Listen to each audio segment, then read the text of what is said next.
So it's a Grape Explorer talking about today. So one of the unique journeys that I've had in the wine business is my involvement with what we call old and rare wines. I'm going to explain that a little bit because I do have a little bit of a history behind this as far as my knowledge base of wines. But we have the pleasure today of showing you exactly what I talk about when I talk about old and rare wines. And old and rare wines means, you know, the wines are coming out of a perfectly temperatured cellar. They're in perfect mint condition. They're older, but the wines have well sold out. So you really can't find these wines really relatively in a store, or you cannot find them online. The only place you can find them, if somebody had bought these wines 30, 40 years ago, or even 20 years ago, and decided that they wanted to sell the wines. That's why we have auctions. But I'm going to explain a little bit about that process of what we're involved with, you know, with old and rare, which is very, very important to me because it's an important aspect of historical perspective as well. So we're going to zoom in on a wine today.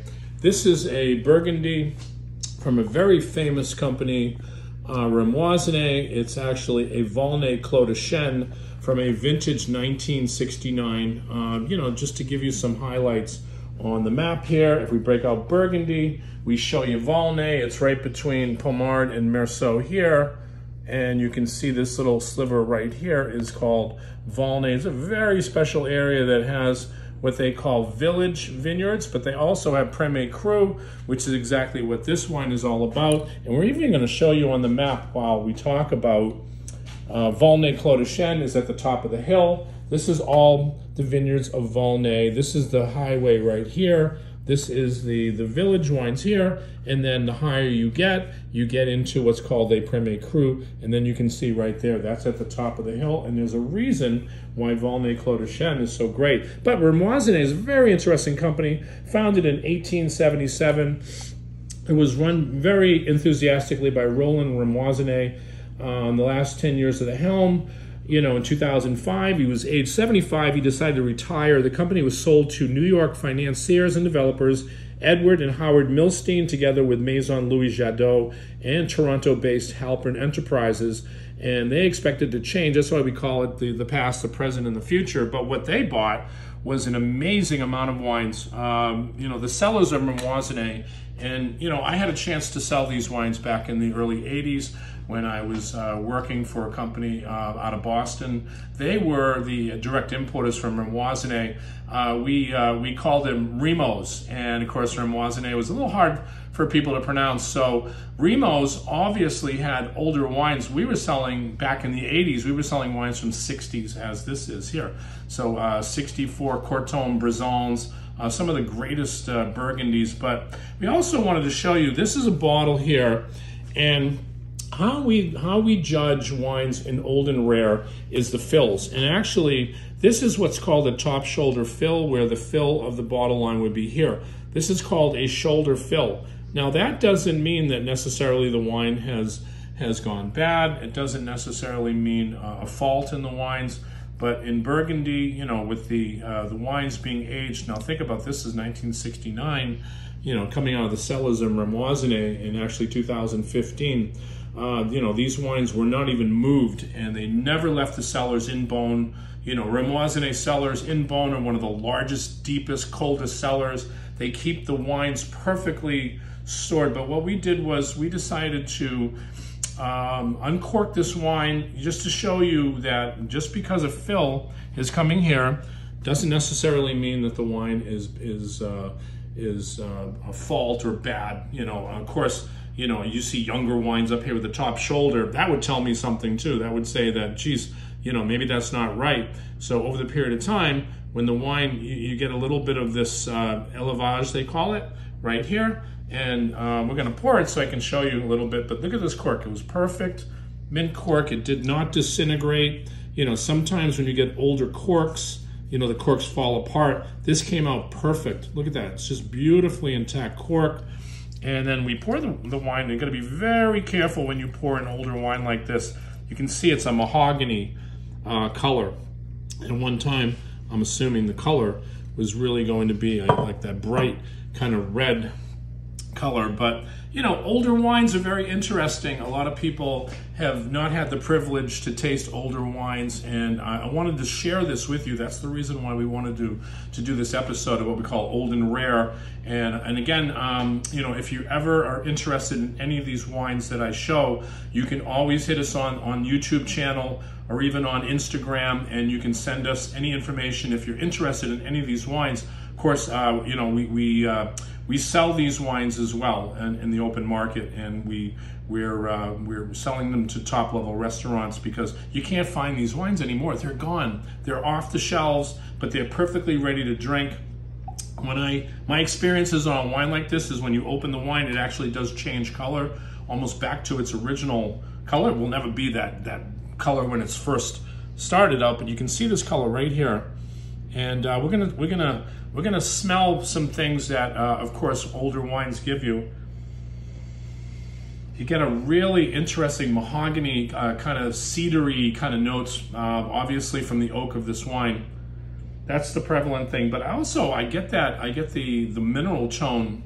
We call it a medicinal smell. So when I say that, you know, there's a lot of different nuances to older wine when you smell older wines, and you have to really like older wines, or you have to say, okay, I enjoy the smell of something that's 40, 50 years. I'm looking at 1969, by the way, so I was just a young kid, so I wasn't even around when this wine was made. So it's just an honor to me and a privilege to taste wines like this. But just the smell, you're getting that little fruit note, but I get a lot of that wood sense, decay. When I say that, we're talking about if you ever walk into the forest and let's just say it's in the fall, and you smell the leaves and you smell all the wood and you smell, you know, all the different things that a forest would give you. That's what I'm smelling on this wine, which is Burgundy. It's haunting in a lot of ways because think about it. I mean, you're smelling a wine that's just been waiting and waiting for somebody to open it up, like me today. So now we're going to taste the wine.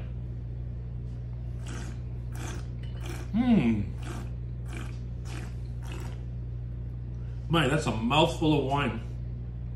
And it's actually beautiful because I can taste that mineral. Remember now, we talked about Volnay Clos de Chêne at the top of the hill. That's the highest mineral content of this Volnay hill here.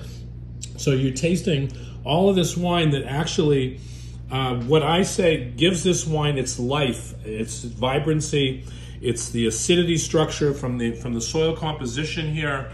1969 was a great year in Burgundy. Michael Broadbent, who I really appreciate, I have all of his books. He was the head director of Christie's Auction House, and you know, he gave 4 stars to 1969. That was a horrible year in Bordeaux, which is interesting because if you think about having a bad year in Bordeaux and a great year in Burgundy, that tells you the differences between the grape.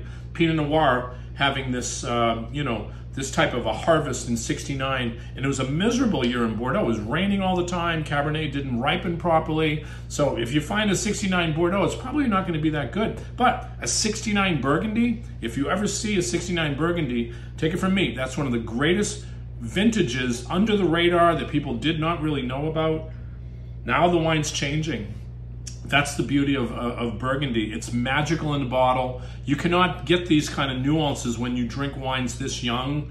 You know, if you're drinking, you know, some of the wines today, 2018 and 2017, the wines are just not showing you that what I call that magic in the vineyard. And Volnay, again, flies under the radar. Follow us before, you'll see that I show the difference between Volnay and Volnay Clos de Chêne. But this is Remoissenet. Again, Remoissenet is a very beautiful producer of Burgundies. Roland Remoissenet's cellars were just filled with just wines, and he would just put them away, not even touch them, didn't care about selling them. Oh, by the way, we have some old vintages of 64 Corton if you're interested in buying them. They haven't moved since we bottled those wines. So that's the beauty of Burgundy. That's the beauty of old and rare. This is something that's very near and dear to my heart.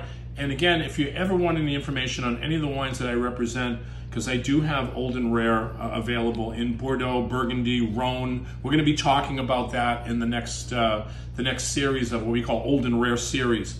But I'll tell you, this is a treat and a pleasure to taste a wine like this. One last sip before we go.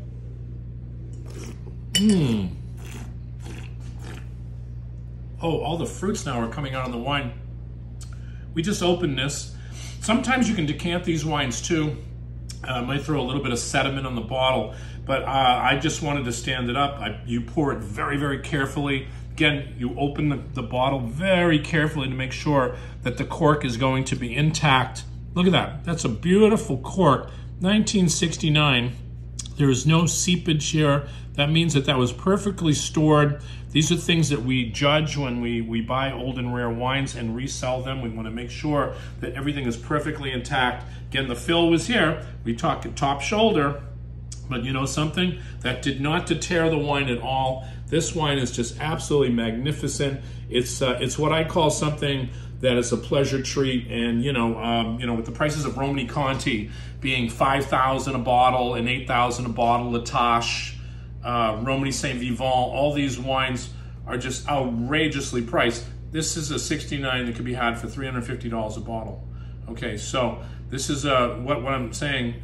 This is what's called old and rare. To experience a great wine like this, it's a beautiful pleasure. Again, this is the Grape Explorer, always trying to share the world of wines with you. Cheers.